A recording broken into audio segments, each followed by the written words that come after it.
E eu queria compartilhar, nós vamos trabalhar uma reflexão de todo o Salmo 37, o que nós vamos trabalhar, mas eu só vou ressaltar agora nesse momento os seguintes versículos que Davi está trazendo aqui nesse Salmo 37, o versículo 3, 4 e 5, o 7 e o 34. E todos acharam? Está na Bíblia, hein? No meio da Bíblia. O 37, verso 5. Vamos ficar de pé mais uma vez, irmãos? E verso 37, primeiro verso 3. Confia no Senhor e faz o bem, habita na terra e alimenta-te da verdade. Verso 4. Agrada-te do Senhor e Ele satisfará os desejos do teu coração. Verso 5.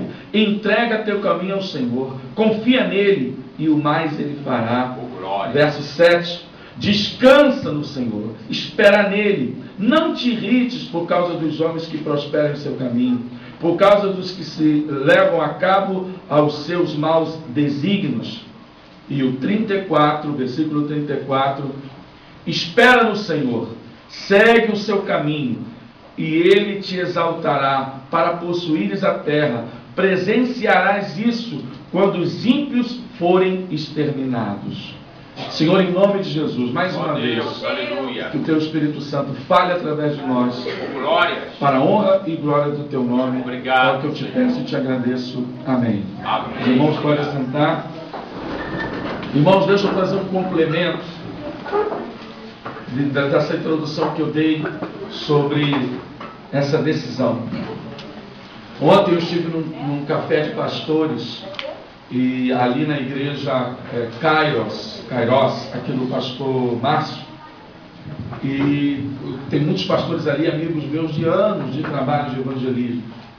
E um pastor que eu não via há muito tempo, o pastor Paulo Perrotti, ele trabalhou comigo fazendo evangelismo nas praias, na época de igreja batista, eu era da igreja metodista, ele fez parte de um grupo de elite que eu criei chamado Comandos de Cristo. E há muito tempo que eu não via.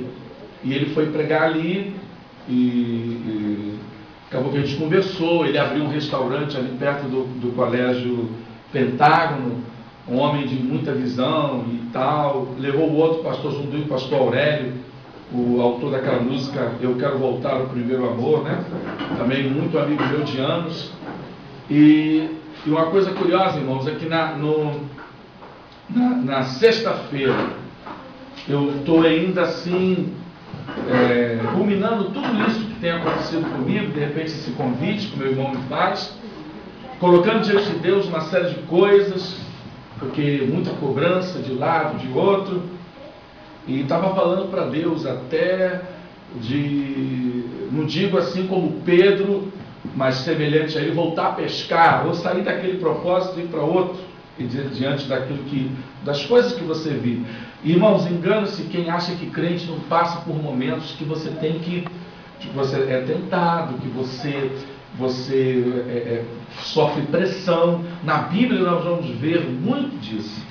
E ali eu estava colocando-se diante do Senhor e tal, e eu não conversei nada com Paulo Perrotti, e quando ele pregou, ele falou, parece que ele falou exatamente o que eu tinha conversado com a minha esposa na sexta-feira, tudo, e dizendo às vezes não que eu me sinta abandonado, mas de pastores que às vezes enfrentam lutas e não recebem mão amiga, pastores que às vezes estão, homens que fizeram coisas tremendas diante do Senhor, e agora algumas igrejas encostam, esquecem, pessoas que não têm mais nenhuma responsabilidade, não têm fidelidade, e etc. Ele foi dando exemplos, coisas tremendas e tal ali, e ali foi um alento para mim, para outro pastor que estava do meu lado. Depois a gente conversou com ele. Para vocês terem uma ideia, eu acho que eu contei isso aqui. No dia que eu resolvi sair da Marinha, Deus falou para o meu coração para abrir mão das forças militares, né?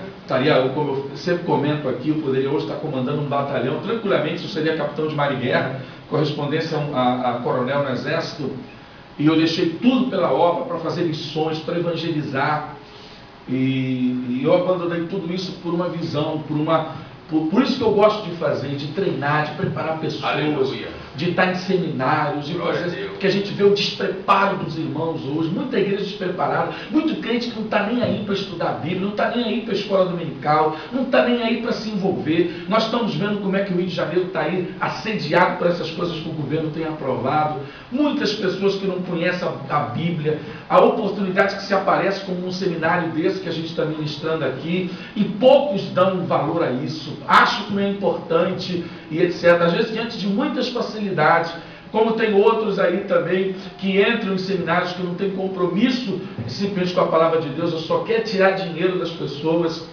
E ali aquele pastor falando comigo, e eu estava lembrando aí de alguns pastores, que eu não vou citar nome aqui por ética, que hoje estão na mídia.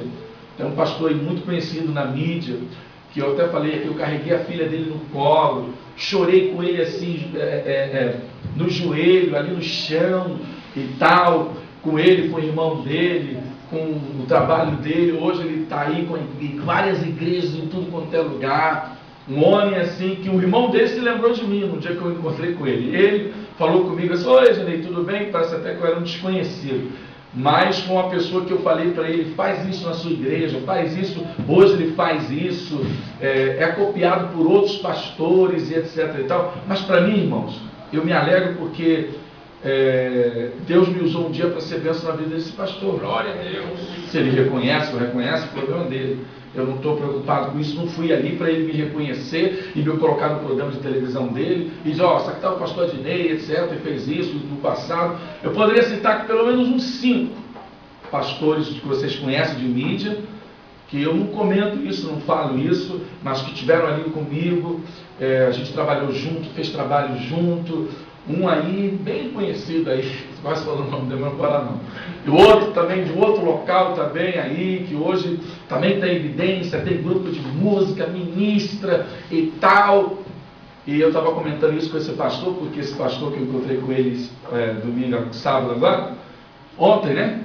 Ele vivenciou isso, ele estava naquela época com ele. Ele falou, poxa, mas o fulano de tal nunca te chamou? Eu falei, não, mas, poxa, mas olha, você fez isso, Deus te usou para isso. Ele não, deixa para lá, a gente quer a honra do céu, né? Não é a honra da terra, aquela coisa toda, e não estou preocupado com isso e tal. Mas só que, queridos, quando você tem uma estrutura para isso, você tem que estar muito bem com Deus.